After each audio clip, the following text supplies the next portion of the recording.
लोकसभा 2024 के पहले 2 चरणों का चुनाव हो चुका है और आज हम मौजूद हैं बिहार के हॉट सीट माने जा रहे हैं जहानाबाद लोकसभा क्षेत्र में। और हमारे साथ बात करने के लिए मौजूद हैं एनडीए प्रत्याशी और जदयू के नेता, मौजूदा जहानाबाद के सांसद। सर, हमारे DW न्यूज़ में आपका स्वागत है। धन्यवाद मैडम, पहले भी मिल चुके हैं हम लोग, अभी भी फिर से आप नया चैनल में काम कर रहे हैं, इसे शुभकामना। सर, पिछले 5 सालों का कार्यकाल देखा जाए, पिछले 5 सालों में जो आपने कार्य किया है और अगले आने वाले 5 साल किस तरह से आप इसे देखते हैं? क्योंकि 2019 का जो चुनाव था वो कहा जा रहा था कि चुनाव परिणाम के दिन कांटे की टक्कर थी आप में और एक राजद प्रत्याशी में। तो इस बार का जो चुनाव होगा किस तरह से, क्योंकि अब जब 5 साल बाद आप काम कर चुके हैं और अगला फिर 5 साल आपको मौका मिला है, तो क्या कुछ बदलाव लाने वाले हैं आप? देखिए, सबसे पहले तो हम आपको बताना चाहते हैं कि जो 5 साल बीता, वो 5 साल में जो क्षेत्र का समस्या था, उस सभी समस्याओं से संबंधित पूरा ध्यान दे करके उस पर हम काम कराने का प्रयास किया और उसमें बहुत सारे काम हुए। जैसे रोड के क्षेत्र में मुख्यमंत्री संपर्क पथ योजना के माध्यम से 370 रोडों का यहाँ कनेक्टिविटी हुआ हमारे पूरे लोकसभा क्षेत्र में। PMGSY के द्वारा जो रोड बनता है उसमें भी करीब करीब आपको 17 अतरी में, 10 जहानाबाद में और वही 10 अरवल में, टोटल समझ लीजिए 47 PMGSY के द्वारा जो रोड बना है उसका शिलान्यास भी किया है और काम भी चल रहा है कुछ पर। इसी तरह से यहाँ आहर पैन का बहुत बड़ा समस्या था, क्योंकि आहर पैन की उड़ाही से संबंधित जो समस्याएं हो रहा था उसके बारे में हमने सरकार से पत्राचार किया, प्रयास किया और वह भी काफ़ी हद तक काम हुआ है उस क्षेत्र में भी।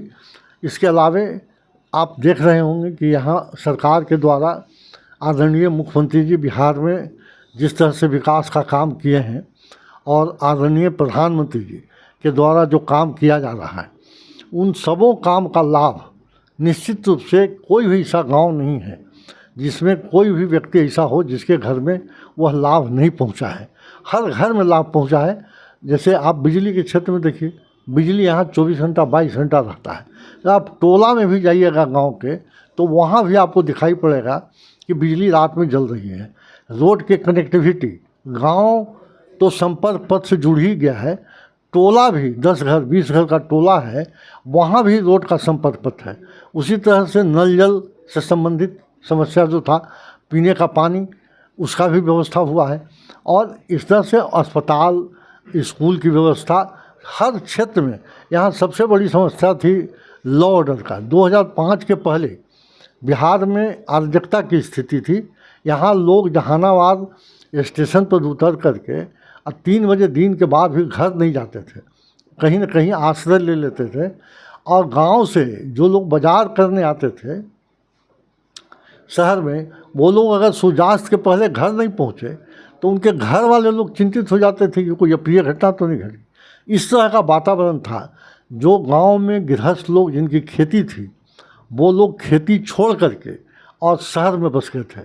और उसके अलावे वो जब चाहते थे कि हमारा ज़मीन बिके किसी तरह से, तो कोई ख़रीदने वाला नहीं था।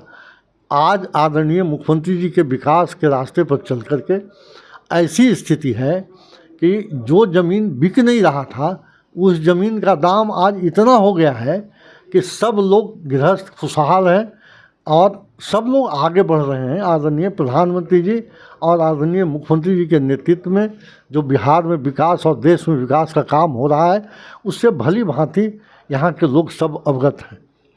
सर, आप विकास की बात कर रहे हैं, आप प्रगति की बात कर रहे हैं, लेकिन एक और देखा जा रहा है कि जहानाबाद के कुछ क्षेत्रों में जहाँ जहाँ आप गए हैं, वहाँ पे लोगों के बीच आपका विरोध हो रहा है, आपको विरोध का सामना करना पड़ रहा है। तो जब विकास की बात कर रहे हैं, आप कह रहे हैं कि एक ऑटो वाले से लेकर एक आम जनता जहानाबाद की आपसे लाभ प्राप्त हुई है, फिर इस आपका विरोध क्यों देखा जा रहा है? देखिए, वो विरोध है, सुनियोजित विरोध है, मैंने कहीं से प्लानिंग करके विरोध किया जा रहा है। जो हमारे कंपटीटर थे, जो टिकट के रेस में थे और लड़ना चाहते थे, और स्वाभाविक है, कोई भी आदमी लड़ना चाहता है और जब असफल होता है तो कहीं न कहीं उनको तकलीफ़ दिल में होती है, वो कोई बात नहीं है। लेकिन उससे हमको हमारे चुनाव पर कोई प्रभाव पड़ने वाला नहीं है।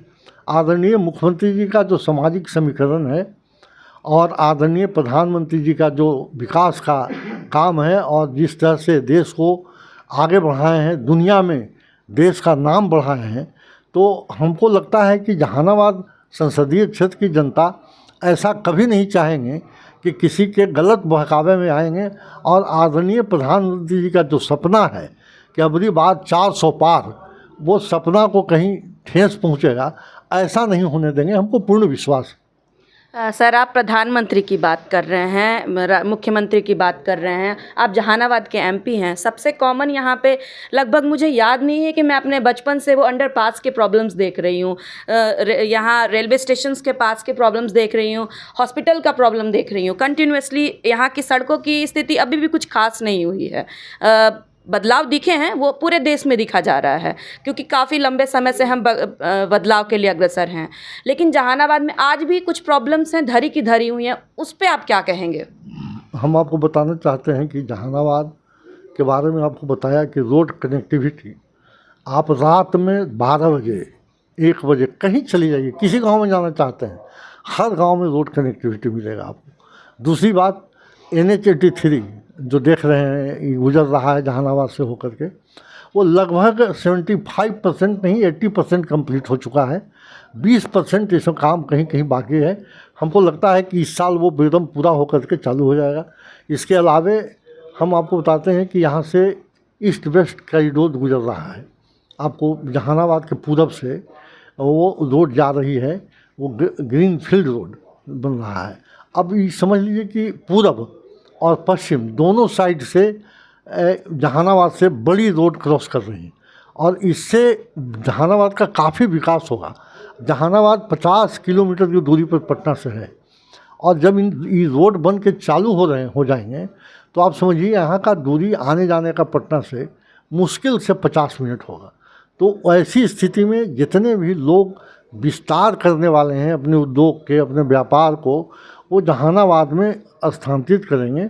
और यहाँ चूँकि यहाँ मैन पावर भी है, तो इन सब की सुविधाओं, बिजली भी है, रोड कनेक्टिविटी भी है, यहाँ लॉ ऑर्डर भी ठीक है। तो जहाँ इन सब चीज़ का व्यवस्था रहता है, वहीं व्यापारी अपना व्यापार करने के लिए बैठते हैं।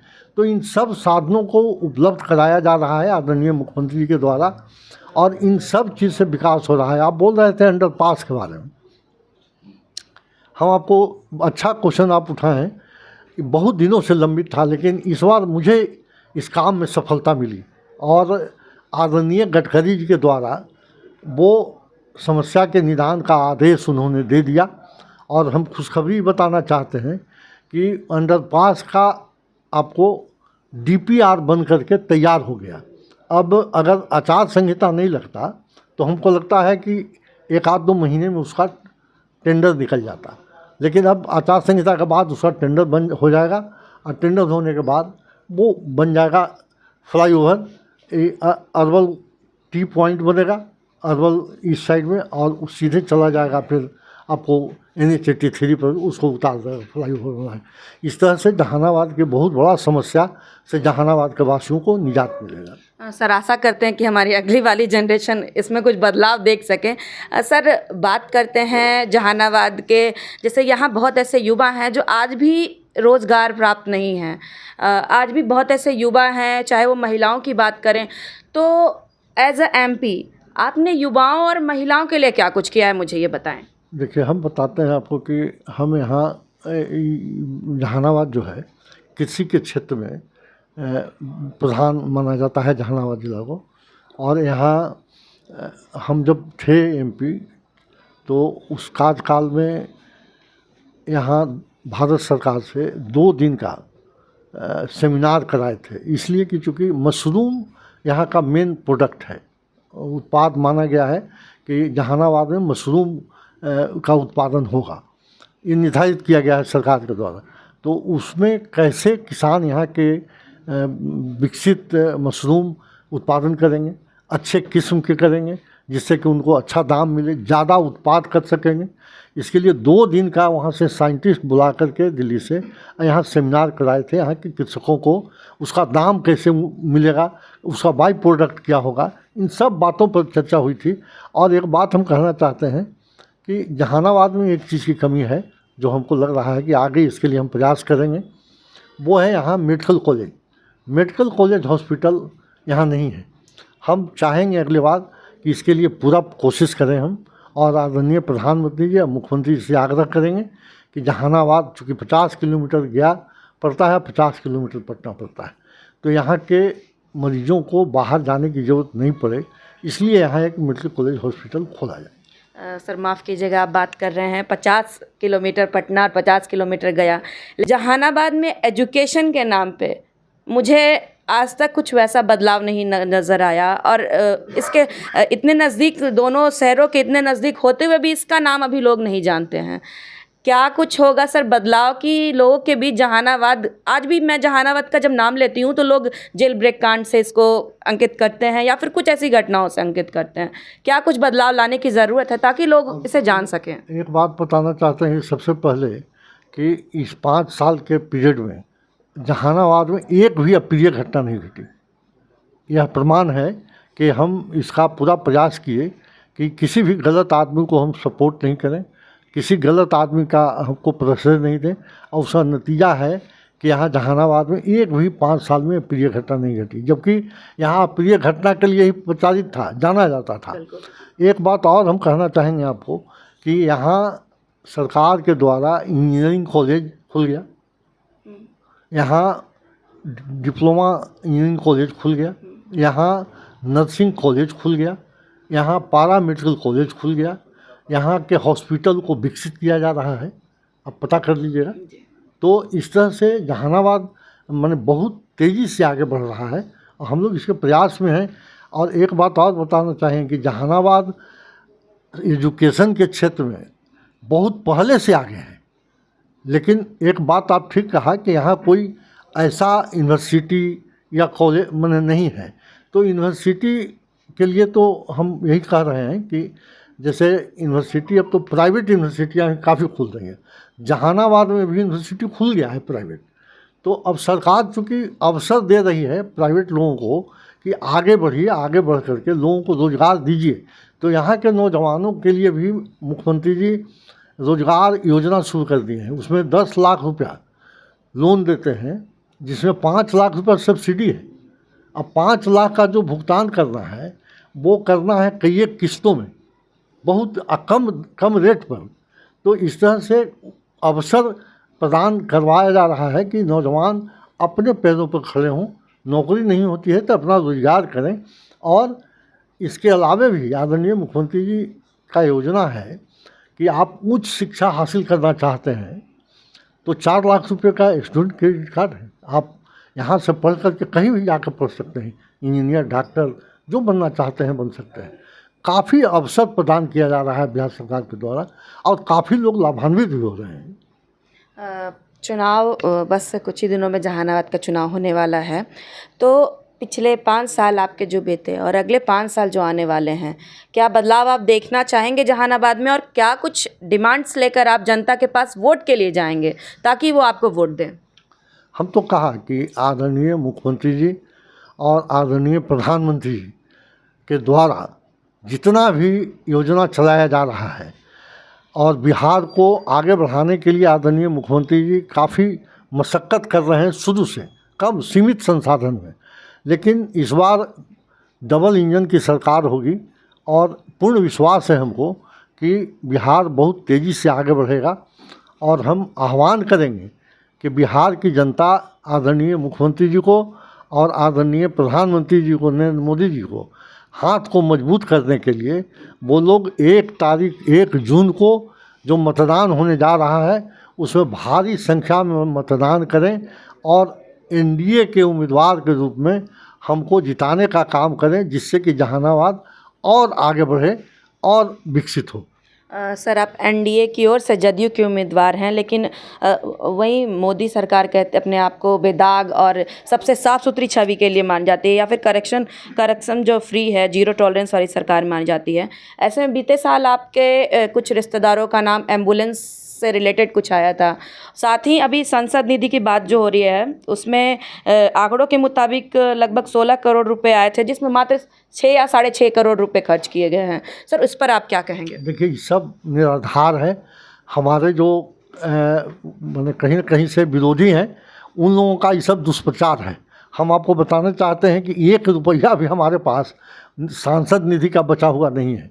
पूरा हम लिख चुके हैं और योजना ऑफिस है, योजना ऑफिस से पता किया सरकार का कार्यालय है, इसमें कोई छिपने छिपाने की बात तो है नहीं। रहा एम्बुलेंस की बात, तो एम्बुलेंस में कोई गड़बड़ी नहीं है, कहीं कुछ नहीं है। हाई कोर्ट सुप्रीम कोर्ट के आदेश पर चल रहा था काम, उसमें भी कहीं ना कहीं जो खिलाफ पार्टी के लोग थे, हम उसमें कहीं नहीं हैं। हमारा लड़का उसमें सिर्फ एक पार्टनर है, उसमें 3-4 कंपनी के लोग मिल के काम कर रहे हैं, लेकिन दुष्प्रचार करने के लिए, बदनाम करने के लिए सुनियोजित ढंग से इन सब बातों को चर्चा की जा रही है। शुक्रिया सर हमारे साथ बात करने के लिए।